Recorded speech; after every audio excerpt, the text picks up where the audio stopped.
नमस्कार दोस्तों, मैं महराम सोलंकी आप सभी का स्वागत करता हूं एमएस सुपर 10 के यूट्यूब चैनल पर। तो दोस्तों, ये हमारी बेसिक मैथ्स की चौथी क्लास होने वाली है। इससे पहले हमने 3 क्लास देख चुके हैं, जिसमें हमने फर्स्ट क्लास में देखा था वर्ग निकालना, सेकंड क्लास में हमने देखा था घन निकालना, तीसरी क्लास में हमने देखा था वर्गमूल पहचानना। तो दोस्तों, ये हमारी चौथी क्लास है घनमूल पहचानना, यानी कि करनी के अंदर घन किसी भी संख्या का क्यूब दिया हुआ रहेगा तो हमको कैसे पहचानना है। तो दोस्तों, आज हम वो इस क्लास में देखने वाले हैं। तो दोस्तों, स्टार्ट करते हैं।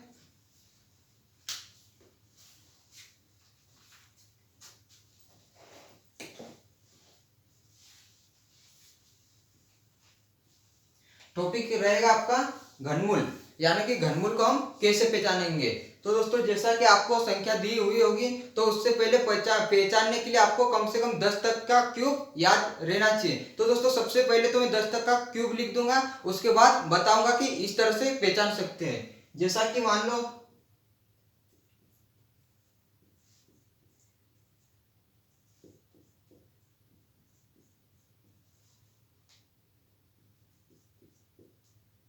मार्कर दूसरा लेना।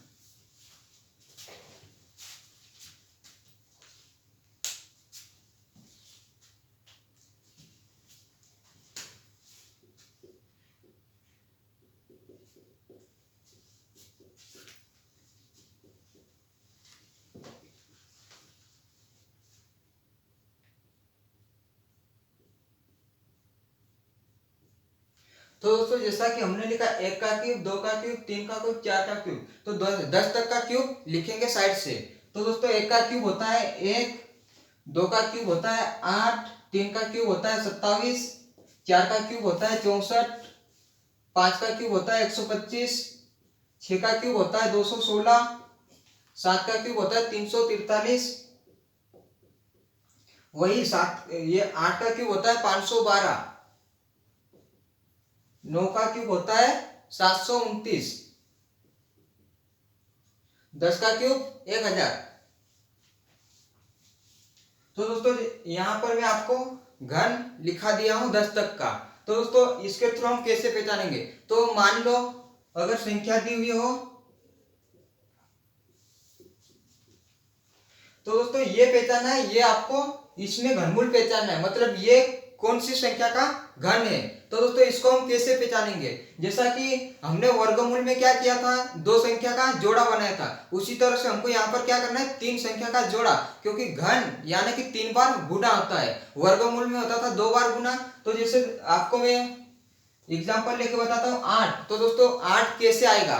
तो 8 हमको आएगा 2 गुणित 2 यानी कि 3 बार जोड़ा बन गया, यानी कि 3 बार जोड़ा, जैसे 2 दूनी 4, 4 दूनी 8 बराबर 8 आता। तो दोस्तों, इसी तरह से किसी भी संख्या का घन निकालते तो 3 जोड़ा बनता है।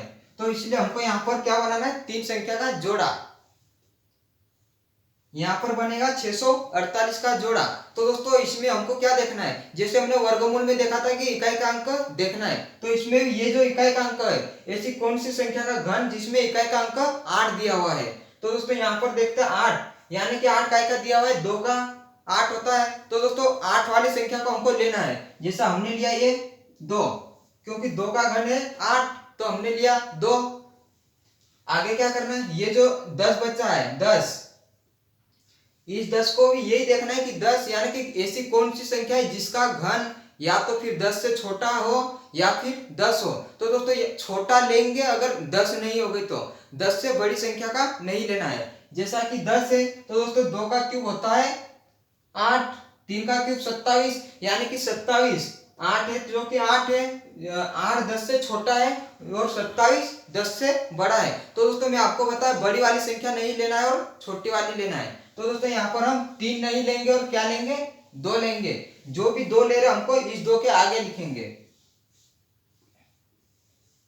तो दोस्तों, ये हुआ आपका 22 का क्यूब होता है, यानी कि इसको हम आसानी से पहचान लेंगे कि ये 22 का क्यूब है, यानी कि 22 का क्यूब होता है 10,648। तो दोस्तों, यहां तक आपको समझ में आया होगा। आपको मैं और भी आगे करके बताऊंगा। जैसा कि हमने लिया 9,643 83। तो दोस्तों, इसको कैसे पहचानेंगे। तो इसमें भी हमको कुछ नहीं करना है, 3 का जोड़ा बनाना है। ये हम बनाए 683 का जोड़ा। तो दोस्तों इसमें हमको इकाई का अंक देखना है। ऐसी कौन सी संख्या के क्यूब में इकाई का अंक क्या हो? 3 हो। तो दोस्तों जैसा कि ये रहा 7, 7 का ये है 3, यानी कि 7 का क्यूब होता है 343, यानी कि 7 के क्यूब का इकाई का अंक क्या है? 3 है। तो दोस्तों हमको क्या लेना है? 7 लेना है। ये लिए 7। अब आगे क्या बचा है? आगे 19 बचा है। तो दोस्तों कौन सी संख्या का क्यूब करने पर संख्या या तो फिर 19 हो या तो फिर 19 से छोटी होना चाहिए, बड़ी नहीं होना चाहिए। तो वही संख्या लेना है। तो दोस्तों जैसा कि यहाँ पर 2 का क्यूब है 8, 3 का क्यूब क्या होता है? 27 होता है। तो दोस्तों 27 यानी कि 19 से बड़ी हो गई है। 3 का क्यूब होता है 27 जो कि 19 से बड़ी है। तो हमको बड़ी संख्या का क्यूब नहीं लेना है। तो दोस्तों 3 का क्यूब नहीं लेकर हम काय का लेंगे? 2 का। 2 का क्यूब 8 होता है जो कि 19 से छोटा होता है। तो हमको क्या लेना है? 2 लेना है। ये लिया हमने 2। तो दोस्तों यही 27 इसका क्या होगा? आंसर होगा, यानी कि ये जो वर्ग घनमूल है ये 27 का है।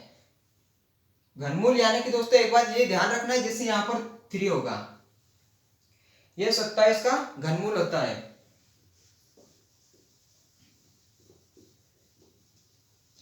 अब दोस्तों एक और सवाल बताऊंगा, जैसे कि आपको दिया हो यदि कर्णी के अंदर 17 28, तो दोस्तों ये आपको पहचानना है कि ये किसका घनमूल है। तो दोस्तों इसमें आपको क्या करना है? 3 का जोड़ा, 3 का जोड़ा। फिर आगे क्या करना है? 3 यानी कि 8, किसका इकाई अंक 8 है। तो दोस्तों इधर देख लेंगे, यहाँ पर ये 3 का क्यूब 8 है, यानी कि 8 आ रहा है।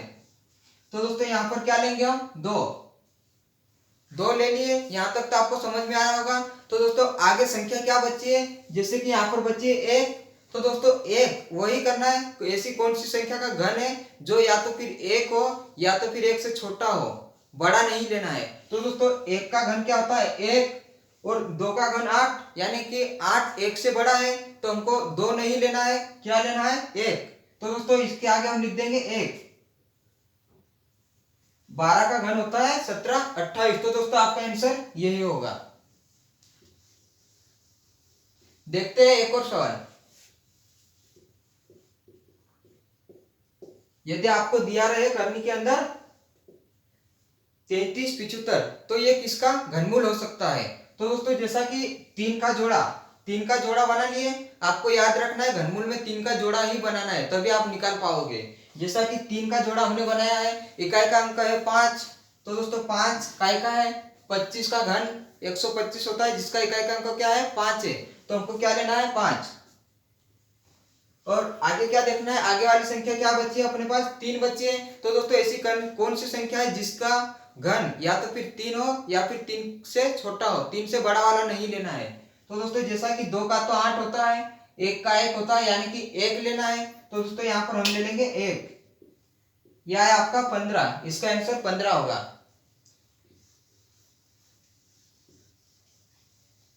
तो दोस्तों उम्मीद करता हूं कि ये भी आपको समझ में आया होगा। तो आज हम इस क्लास को यहीं पर खत्म करते हैं, और आपको समझ में तो आ ही गया होगा। तो आपको ज्यादा कोई टेंशन लेने की जरूरत नहीं है, आप बहुत जल्दी निकाल सकते हो। धन्यवाद।